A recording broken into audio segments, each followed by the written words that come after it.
بسم اللہ الرحمن الرحیم۔ السلام علیکم ورحمۃ اللہ وبرکاتہ۔ میں زبیر خان ہوں اور آپ میرا ویلاگ دیکھ رہے ہیں۔ رومانیہ کے لیے امریکہ اور جرمنی آمنے سامنے، یہ آج کے پروگرام کا موضوع ہے۔ دنیا بھر کے ممالک میں طاقت اور اختیارات کے حصول کے لیے کیا کیا کھیل کھیلے جاتے ہیں، ان کا سلسلہ دراصل اس دنیا میں ابتدائے آفرینش سے ہی جاری ہے۔ ان کھیلوں کا مطالعہ بعض دفعہ انسان کو حیران اور پریشان کر دیتا ہے۔ یورپین یونین کے ممبر ملک رومانیہ، جس سے جرمنی اور امریکہ کو اچانک شدید محبت ہو گئی ہے، اس ملک میں یہ کھیل کس طریقے سے کھیلنے کا منصوبہ بنایا جا رہا ہے، آج کے پروگرام میں اس کے بارے میں جائزہ لیا جائے گا۔ رومانیہ میں صدر کے عہدے کے لیے سال نومبر 2024 میں صدارتی انتخابات کے لیے ووٹ ڈالے گئے۔ یورپین یونین اس وقت حیران رہ گئی جب آزاد قوم پرست امیدوار کالن جارجسکو کو سینٹر رائٹ کی امیدوار ایلینا لاسکونی کے مقابلے پر زیادہ ووٹ مل گئے۔ اب چونکہ کسی امیدوار کے 50% سے زائد ووٹ نہیں تھے، اس لیے ان دونوں امیدواروں میں 8 دسمبر کے لیے رن آف انتخابات کا اعلان کر دیا گیا۔ جیسے پسماندہ اور ترقی پذیر ملکوں میں عدالتیں طاقتوروں کے ہاتھوں میں کھیلتی ہیں، اسی طرح رومانیہ کی آئینی عدالت نے طاقتوروں کے ہاتھ میں کھیلتے ہوئے سال 2024 میں 6 دسمبر کو ایک فیصلہ دے دیا۔ صدارتی انتخابات اس بنیاد پر کل عدم قرار دیا جاتا ہے کہ ایک نامعلوم اسٹیٹ ایکٹر نے سوشل میڈیا پلیٹ فارم ٹک ٹاک پر کالن جارجسکو کی مہم چلائی تھی۔ بعد میں جب انکوائری کی گئی تو یہ ثابت ہوا کہ یہ ایک اور سیاسی جماعت کی ناکام مارکیٹنگ کی حکمت عملی تھی۔ اس میں کالن جارجسکو صاحب کا کوئی قصور نہیں تھا۔ اس کے بعد پھر نئے انتخابات کے لیے اب مئی 2025 کی 4 تاریخ اور اگر ضرورت پڑی تو رن آف الیکشن کے لیے 18 مئی کی تاریخ مقرر کی گئی ہے۔ پھر بدھ 26 فروری کو اچانک کچھ ایسا ہوا کہ رومانیہ کے یہ جو سابق صدارتی امیدوار کالن جارجسکو تھے، جب وہ مئی میں صدارتی انتخاب جن کا ابھی بتایا کہ اعلان ہوا ہے، اس انتخابات میں حصہ لینے کے لیے اپنے کاغذات کو فائل کرنے کی تیاری کر رہے تھے، تو ان کو راستے میں روک کر عارضی طور پر پولیس نے گرفتار کر لیا۔ اب ان پر چند الزامات عائد کر دیے گئے ہیں۔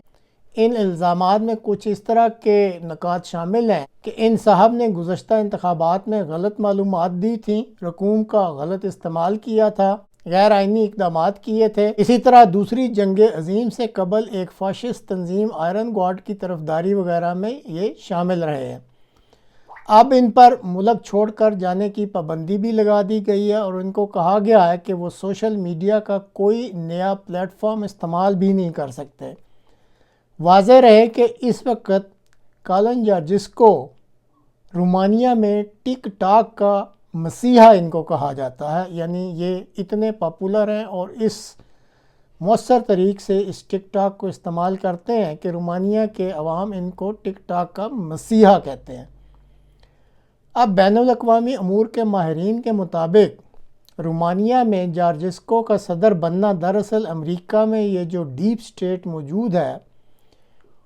اس کے لیے جو وہ روس کے خلاف جنگی منصوبہ بندی کرتی ہے، اس کے لیے یہ ایک بہت بڑا خطرہ بن سکتے ہیں۔ امریکی نائب صدر جو آج کل ہیں جے ڈی وانس، انہوں نے بھی گزشتہ میونخ سیکیورٹی کانفرنس میں رومانیہ کی موجودہ حکومت کو جمہوریت مخالف قرار دیا تھا، اور اب ایلن ماسک نے بھی اس معاملہ پر امریکہ کے اسٹیٹ ڈپارٹمنٹ کے ایک سابق عہدیدار مائک پینس کی ویڈیو شیئر کی ہے، جس میں رومانیہ کو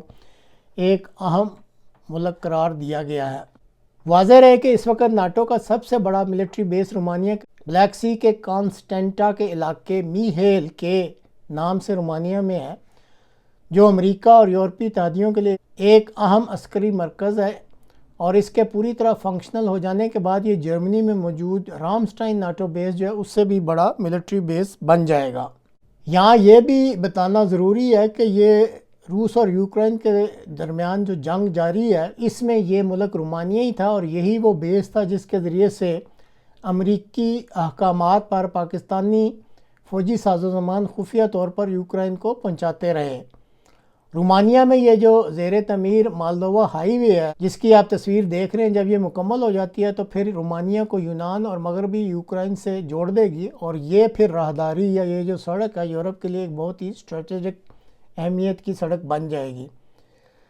اس وقت رومانیہ جو پچھلی کئی دہائیوں سے لبرل گلوبلسٹ یعنی بیلجیم میں موجود EU کی قوتوں کے زیر اثر ہے، جو اس ملک میں کرپشن اور سیاسی عدم استحکام کا فائدہ اٹھا کے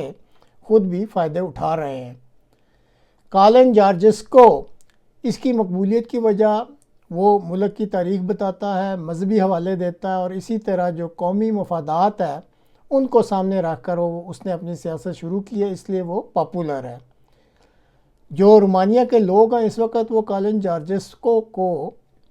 رومانیہ کے ٹرمپ کے طور پر دیکھ رہے ہیں، کیونکہ مغربی دنیا میں پھیلنے والی قوم پرستی کی رجحان کی نمائندگی یہ شخص کرتا ہے، اور جس طرح ٹرمپ صاحب جو ہیں وہ امریکہ فرسٹ کا نام لیتے ہیں، اسی طرح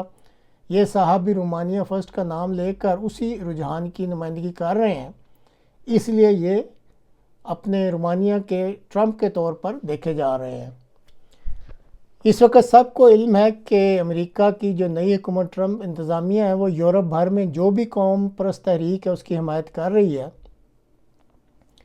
اسی طرح امریکہ نے اس کا بھی اظہار کیا کہ وہ جارجسکو کے خلاف کوئی بھی کارروائی اگر رومانیہ کرتا ہے تو وہ پھر رومانیہ کی ڈیپ سٹیٹ جو ہے اس کی طرف سے وہ کارروائی ہوتی ہے تاکہ ان کو صدارتی انتخابات میں حصہ لینے سے روکا جا سکے۔ اس وقت جرمنی اور یورپین یونین کے کچھ اور ممالک بھی پوری طرح رومانیہ کی حکومت کے ساتھ ہیں، جبکہ امریکہ کی پالیسی یہ ہے کہ وہاں آزادانہ انتخابات کرائے جائیں اور اس کے نتیجہ میں قائم ہونے والی جو بھی نئی قومی قیادت ہے اس کو موقع دیا جائے، اور امریکہ کو یہ قوی گمان ہے کہ اگر آزادانہ انتخابات کرائے گئے تو پھر یہ جو کالن جارجسکو ہیں یہ کامیاب ہو جائیں گے۔ اب یہ جو رومانیہ کا معاملہ یہ ٹرمپ انتظامیہ اور یورپین یونین میں ایک بڑا امتحان بن چکا ہے۔ دیکھتے ہیں کہ اگر رومانیہ میں یورپین یونین کامیاب ہوتی ہے تو ٹرمپ انتظامیہ یورپین یونین اور خاص کر یہ جو جرمنی اس کا سربراہ بنا ہوا ہے ان کی اس مبینہ بغاوت پر ٹرمپ انتظامیہ کیا رد عمل دکھلاتی ہے۔ جہاں تک رومانیہ کا تعلق ہے تو امریکہ کے پاس اس وقت رومانیہ پر دباؤ ڈالنے کے لیے کئی آپشنز ہیں۔ مثلا رومانیہ کے اعلیٰ عہدیداروں پر وہ پابندی لگا سکتا ہے، رومانیہ سے امریکی فوجیوں کو نکالنے کی دھمکی دے سکتا ہے، رومانیہ کے ساتھ اسلحے کے جو معاہدے ہیں ان کو منسوخ کر سکتا ہے، اور پھر قوم پرست جو مظاہرین ہیں ان کو سڑکوں پر لا سکتا ہے اور کھل کر ان کی حمایت کرنی شروع کر سکتا ہے، تاکہ اگر یورپین یونین کی حمایت شدہ گورنمنٹ اس ملک کو رول کرنا شروع کر جائے تو ان کے لیے مشکلات پیدا کر سکتا ہے امریکہ قوم پرست مظاہرین کو سڑکوں پر لا کے۔ اسی طرح اگر یورپین یونین کوئی ایسی کارروائی کی جاتی ہے اس یونین کی طرف سے کہ ان کی پسندیدہ حکومت جو ہے وہ رومانیہ میں برسر اقتدار آ جائے تو امریکہ کی طرف سے ایک دوسرا رد عمل ہے اس کی بھی توقع کی جا سکتی ہے کہ ٹرمپ جو ہے وہ یورپی یونین اور جرمنی کے خلاف، کیونکہ جرمنی اس سارے معاملے میں اس وقت سربراہ بنا ہوا ہے، کہ امریکہ یورپین یونین اور جرمنی کے خلاف ایک نیا محاذ کھول دے جس میں وہ معاشی، عسکری اور توانائی کے معاملات کو ہتھیار کے طور پر استعمال کرنا شروع کر دے۔ تو اس وقت کہہ سکتے ہیں کہ رومانیہ میں یہ جو ہلچل مچ رہی ہے یہ نظریاتی جنگ جو ہے یہ صرف ایک ملک تک محدود نہیں رہے گی، بلکہ ہو سکتا ہے کہ یہ پورے یورپ کے جو سیاسی مستقبل ہے اس پر بہت گہرا اثر ڈالے۔ اس کے لیے بہرحال اب دیکھنا پڑے گا کہ ماہ مئی میں یہ جو صدارتی انتخابات ہو رہے ہیں رومانیہ میں یہ ہوتے بھی ہیں یا نہیں، اگر ہوتے ہیں تو اس کا نتیجہ کیا نکلتا ہے۔ تو اس کے لیے ہمیں بہرحال انتخابات تک کا انتظار کرنا پڑے گا۔